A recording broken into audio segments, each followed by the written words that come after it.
నువ్వు వెళ్ళిపోతే మాకింకా బాధ ఎక్కువైపోతుంది. నీ వల్ల మాకు ఎలాంటి ఇబ్బంది లేదు. నీ స్థానం ఎప్పటికీ ఈ ఇంట్లోనే. చూడు, ఇంకోసారి ఇలాంటి ఆలోచన చేయకు. మమ్మల్ని వదిలిపెట్టి వెళ్ళిపోకు. అర్థమైందా? సరే మేడం.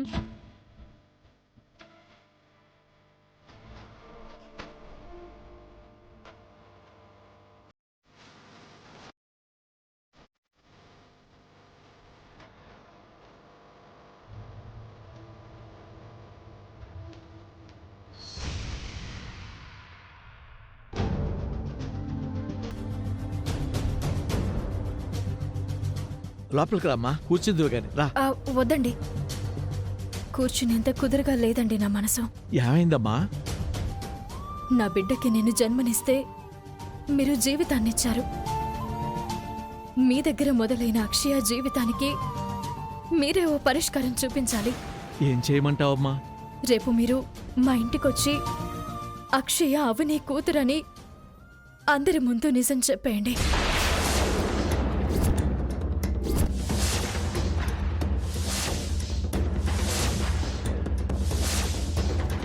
ఏమంటున్నావమ్మా?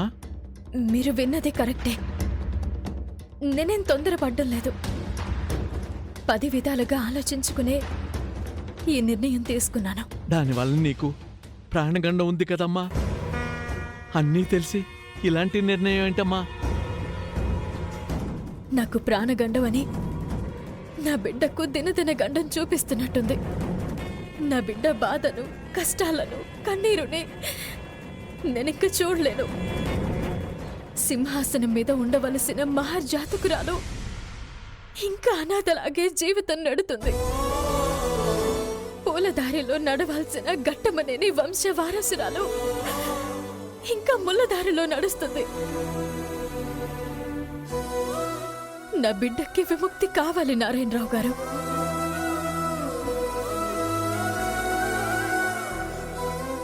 అయినా నా వల్ల ఏం ఉపయోగం ఉందండి? నేనేం సాధించానండి? ప్రసాదం తయారు చేయగలిగినంత మాత్రాన పదోళ్లకు మేలు చేసిన దాన్ని అవుతానా? రేపటి రోజున కరువు తాండవిస్తే నేనేం చేయలేను. నా బిడ్డ పొలాలకు వర్షంగా మారుతుంది. ఎవరికైనా ఆపదొస్తే ఆపద్ బాంధవ అవుతుంది. ఎవరికైనా జబ్బు చేస్తే ఔషధం అవుతుంది. మరో తరానికి మార్గదర్శి అవుతుంది. నాదే ఉందండి, సగం జీవితం అయిపోయిందాన్ని. నా బిడ్డకి ముక్కు పొడక అవసరం లేదు. నా అత్తల నీరాసనాలు కావాలి. అది నేను ఈ భూమి మీద నుంచి చూడకపోయినా పైలోకం నుంచి చూస్తుంటాను. అత్తయ్య లాంటి జాతకం అని కుటుంబంలో అందరికీ తెలిస్తే అందరూ మహారాణిలా చూసుకుంటారు. నా కూతురికి దక్కాల్సిన స్థానం, గౌరవం, మర్యాద అన్ని దక్కాలి. అప్పుడే నాకు తృప్తిగా ఉంటుంది.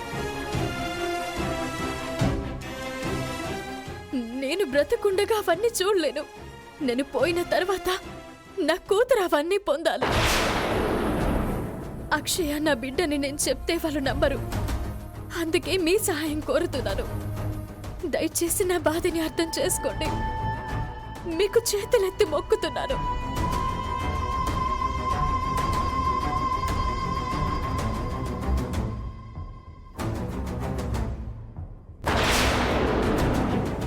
నీ బిడ్డ గురించి నువ్వు ఆలోచిస్తున్నావు. నువ్వు నా బిడ్డ లాంటి దానివి కాబట్టి నేను నీ గురించి ఆలోచిస్తున్నాను. కానీ నువ్వు నా మాట వినేలా లేవు కాబట్టి రేపు నేనొచ్చి అక్షయ్ నీ కూతురేనని చెప్పేస్తానులేమ్మా.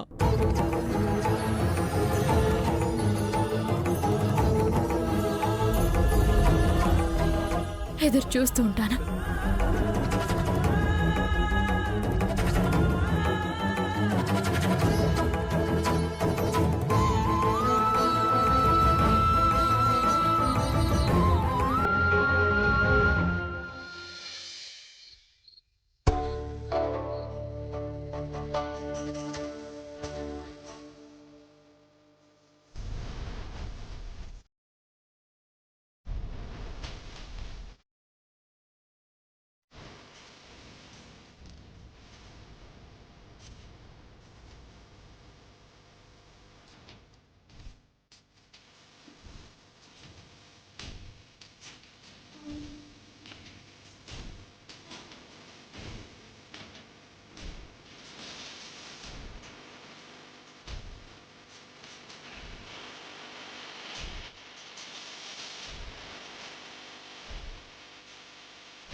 అవని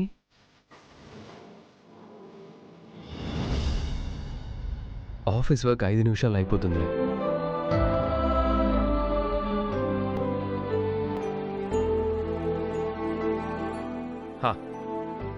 వర్క్ ఈజ్ ఓవర్.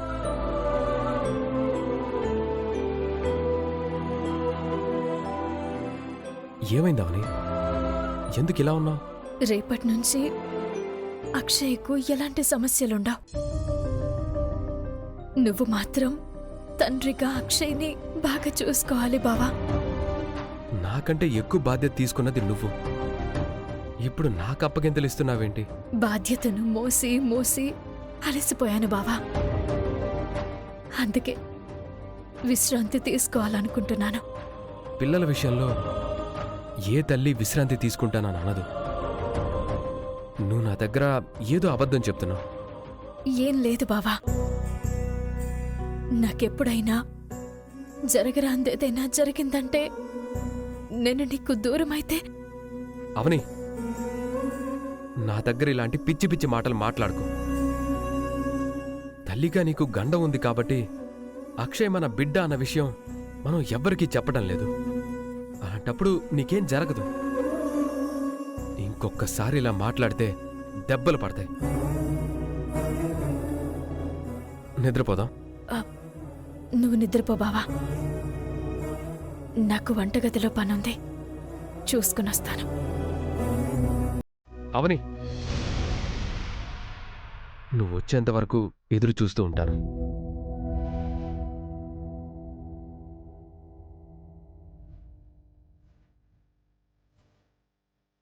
సరే బావా.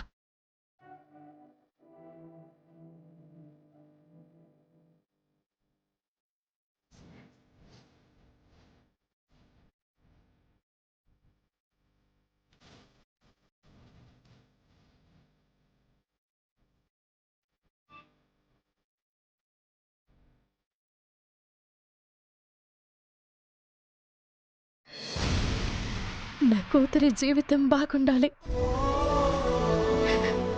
రేపు నారాయణరావు గారు వచ్చి నిజం చెప్పే సమయానికి నేను నా జీవితాన్ని ముగించాలి. అప్పుడు గండం దాటిపోతే నా బిడ్డ అన్ని బంధాల మధ్యకి వస్తుంది. నా బిడ్డ ముందు నేను చనిపోతే తను తట్టుకోలేదు. అందుకే ఎటైనా దూరంగా వెళ్ళిపోయి దూరం అయిపోతాను.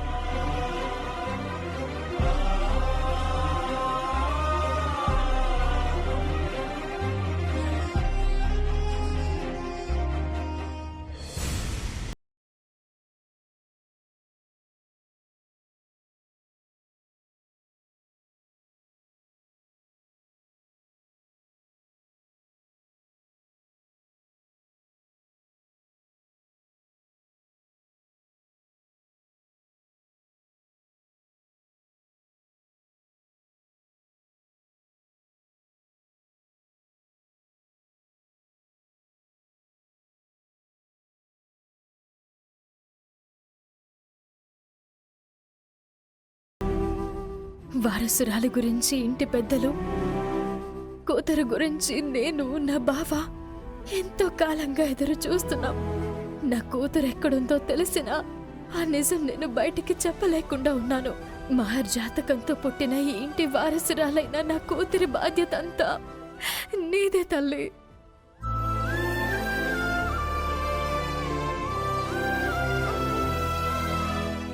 నీ మీదున్న నమ్మకంతోనే నా కూతురి భవిష్యత్తుని నీ చేతుల్లో పెడుతున్నాను.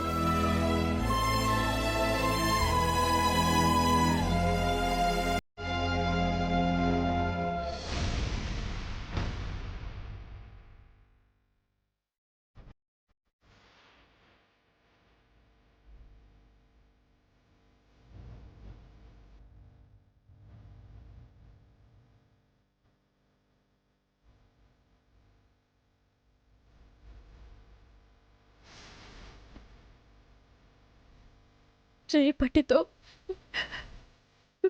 ఈ ఇంటితో నాకు బంధం తెగిపోతుంది.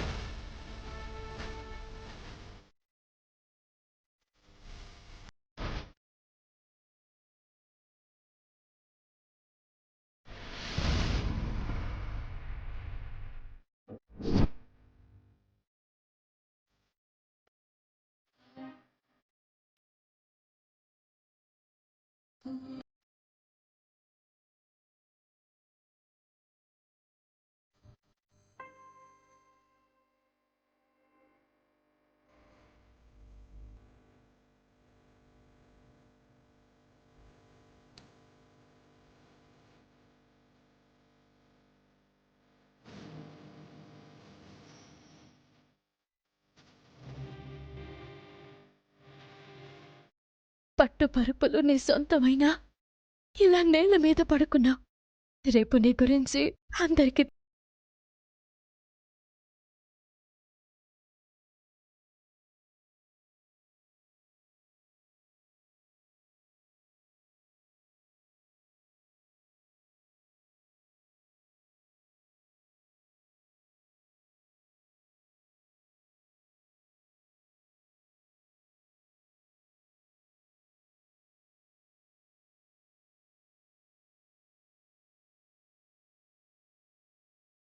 ఏంటి? అదేనమ్మా, నిద్రపోయే ముందు చివరిసారిగా నిన్ను చూసుకుందామని. రేపటి నుంచి నిన్నందరూ మెచ్చుకోవాలని అమ్మవారిని కోరుకున్నాను. నువ్వు ఆనందంగా ఉండాలి. నీ గురించి ఎవ్వరూ గొడవలు పడకూడదు. ఈ ఇంట్లో నేనున్నా లేకపోయినా నీకు ఏ లోటు రాకూడదు. మీరెందుకుండరు? మాట వరస కన్నానమ్మా. నువ్వు నిద్రపో.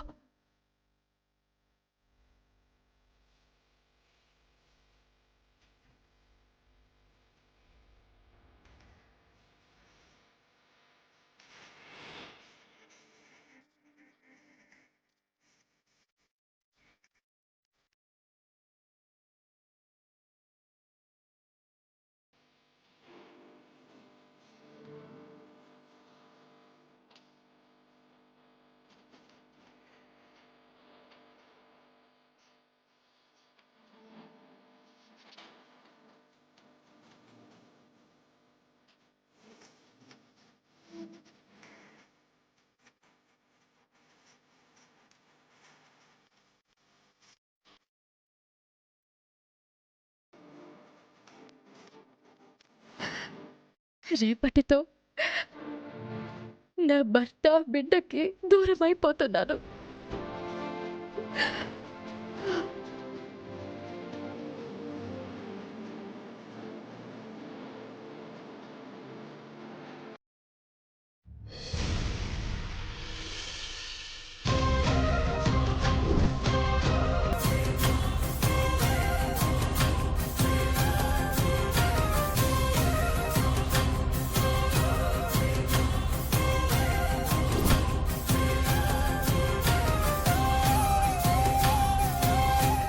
బయలుదేరడానికే నిర్ణయించుకున్నారా? నా వల్ల కావటం లేదు శాంత. కానీ ఏం చేయమంటావు? అవని నా దగ్గర నుంచి మాట తీసుకుంది. అంత పెద్ద ప్రాణగండం ఉందని చెప్పినా ఓ తల్లి బిడ్డ గురించి అలాంటి నిర్ణయం తీసుకుందంటే ఆ తల్లి మనసు ఎంత గొప్పదో చూడండి. అందుకే అంటారు శాంత, తల్లిని మించిన దైవం, తల్లిని మించిన సైన్యం, తల్లిని మించిన ధైర్యం, తల్లిని మించిన త్యాగం మరొకరి దగ్గర ఉండదు అని. ఈ రోజు అవని మరోసారి స్త్రీ జాతికి ఆదర్శంగా నిలిచి నిరూపించబోతోంది.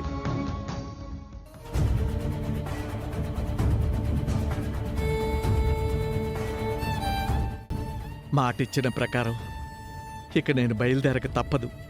మీకు ఆరోగ్యం బాగోలేదని అవనికి ఫోన్ చేసి అబద్ధం చెప్తానండి. నిజం వాయిదా పడుతుంది. ఆ విరామంలో తల్లి బిడ్డలకేమైనా మేలు జరగచ్చేమో.